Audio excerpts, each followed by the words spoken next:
and welcome to the Environment Quarter. I'm Sarah Clark.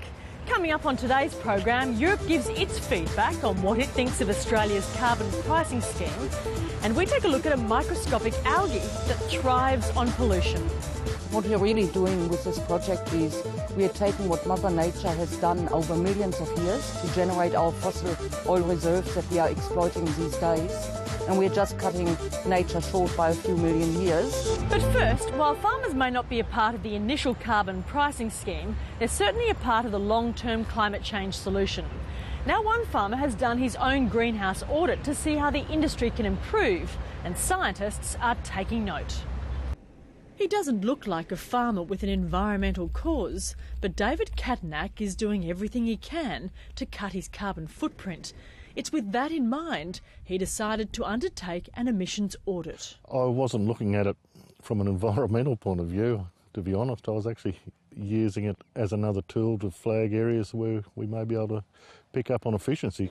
From livestock transport, farm machinery and fertiliser, all were checked, and it was fertiliser that contributed the most emissions on the farm. We're actually a bit concerned we might have made a mistake with the audit, because we expected to see diesel use, fuel to be the main contributor.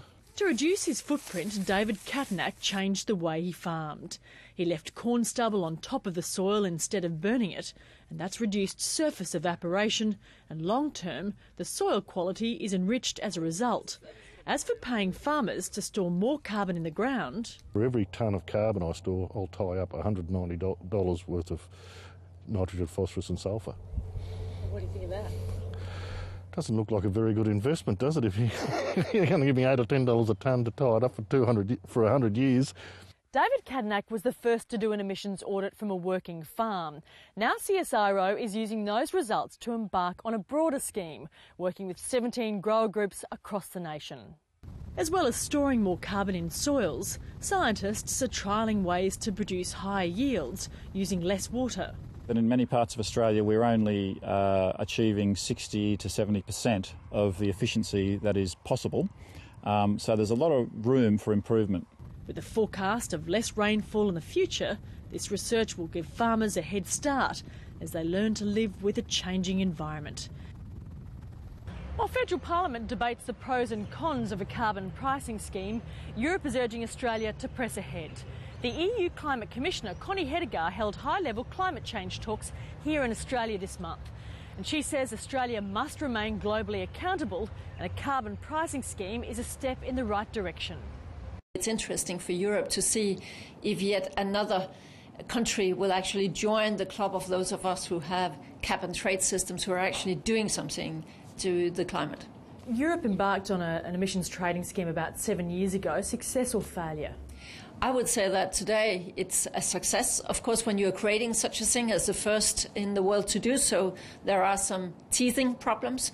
But I think that we have handled that. And today, if you ask a European businessman, I'm sure that he will tell you that he very much prefers the cap and trade system as a market-based system to politicians just taxing whatever they think they want to tax. So that we have this market-based system, I think that is generally accepted in Europe, and we can also see that it actually works in the sense that the companies who were part of this scheme has actually decreased their emissions. You mentioned teething problems. What were those teething problems, and what advice would you give to Australia? One of the challenges in the beginning was not to give too many of the allowances to companies for free, for instance. The whole purpose with this kind of systems, which sound very technical, but the purpose is to make it very expensive, to be energy inefficient, and to make it cheap if you are energy efficient. So how exactly to make the incentives right so that you as a company think that, oh, I want to have new energy efficient solutions because that pays off. Exactly to get that incentive structure right, that was one of the challenges in the beginning, and I think that is where we are now. We got it right. You mentioned there has been a drop in or decline in emissions in Europe. How much of that has been due to the economic downturn as opposed to the climate policy? Of course, during the economic downturn, emissions have been falling. But what I mean is that it has been falling more than that. It has been falling more than the economy. And there we can see that the power sector, the industry, those who have been part of this scheme, they have actually decreased emissions more than the production has been falling. How's Australia seen internationally after signing up to a carbon pricing scheme? We in Europe think that it's very good that now it seems that one more country is not just doing the talking, but they're actually also creating a scheme, a system as to how to start to do something about it. I know that here in Australia people would also say, yeah, but we're only 1.5% of global emissions. Why should we do anything? Well, all the European 27 member states, they are only 11% of global emissions. But some of us will have to start. And I'm absolutely sure that in a world where we will become still more people wanting a share in the good life, 9 billion people at the middle of this century, then in any case, you can be the worst climate skeptic, but you will have to admit that to become more energy and resource efficient, that will be a must in the 21st century, and the economies that become more energy efficient, they can prosper from it, they can gain from it, they can export new products. That is how we see it in Europe, and I think that that is also how I see the Australian debate is moving in that direction. And what do you think of Australia's scheme, starting at a fixed price and moving to a market-based mechanism? You know, I'm not going into the details of your scheme, how you want to do that. I can only say that our experience in Europe is to have a market-based system that works. And we saw it during the crisis when demand for allowances dropped, so did also the price. That is how it is in a market-based system, whereas if you only have taxes, then you leave a lot of power to the politicians, where I think that most industries would very much prefer to be having a market-based system. We have seen it work, and I'm looking forward also from 2015 to see that happening in Australia. The suggestion from the critics is that Australia is leading the pack with regards to carbon pricing mechanisms. Is that the case? Well, I would only say that I don't think that you should fear to be the lonely front-runner, because there at least you would also meet Europe. But I mean, right now we have a very big hunger catastrophe at the Horn of Africa. Would you as a citizen say, oh, what does it help if I pay just a little? What would it help if Australia just sends a little relief? I mean, when we're talking about global phenomena, global challenges, I think that if everybody is just sitting idle to wait for everybody else to do something, that is not the way the world can move forward.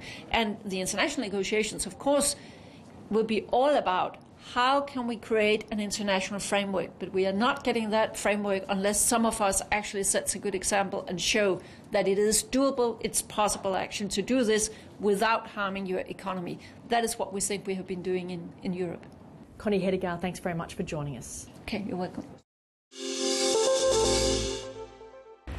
It sounds too good to be true, a microscopic algae that thrives on pollution. Well, a group of scientists in North Queensland have identified exactly that. A plant that can not only offset emissions but can reduce them by as much as half. And it's no surprise that the big power stations are keeping a close watch. It's green and slimy, and sometimes can be a sign that nature's out of balance. After growing algae at this Townsville University for 5 years, it's ready for commercial use.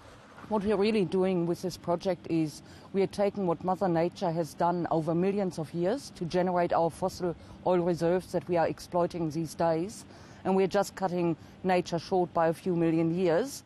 Researchers take industrial waste like emissions and contaminated water and cool them before feeding them to the algae. The algae then expands and is crushed. What's left is oil and stock feed. Now scientists are reproducing the technology outside the lab. And the idea is that that becomes a blueprint, and we can then cookie cutter that out and replicate that up to large-scale operation and large-scale sequestration for the power station. They say it's a global breakthrough, attracting international attention. What's seen here is now being replicated on a much larger scale at the coal-fired Tarong Power Station in southeast Queensland. It's hoped the technology will help that facility cut its emissions by up to 50% within the next decade. At Tarong, a 1 hectare site has been set aside to grow the algae, but that's just the beginning. Then there are plans to take the technology around Australia to help make waste wanted. A new study has found that so-called salvage logging in areas devastated by the Black Saturday bushfires has actually increased the risk of future fires there. The study, published in the United States, has found that the new fresh regrowth is actually far more flammable than the bush it's replaced. This is the result of what's called salvage logging in fire-damaged forest close to Marysville. It's bare now, but a new study says that in 5 years' time, and for decades after that, it'll be a much bigger fire risk than bush which hasn't been logged. The salvage logging process makes the forest more fire-prone, and that's a real concern, that we're going to make a forest more likely to burn and burn at higher severity. There hasn't been a study of salvage logging in Australia before. David Lindenmayer and colleagues like visiting American scientist Jerry Franklin have been collecting data from across the fire zone. We do have evidence that salvage logging itself actually contributes to the potential for an intense return fire event.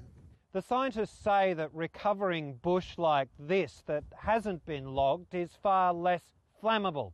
And that's because, among other reasons, the fire retardant species growing here, those that are harder to burn, haven't been killed off by the logging process. For residents who survived the Black Saturday fires, the possibility of an even worse situation is frightening. There's still quite a lot of emotional scars with people post the fires. We're still going through recovery, and something like this is really just going to make people feel unsafe. A spokesman says Vic Forests needs to see the scientific paper before possibly commenting. It's due to be published in a prestigious US journal within days. That's it for this edition of the Environment Quarter. If you'd like to see more stories, go to abc.net.au/environment. Thanks for joining us. We'll see you next time.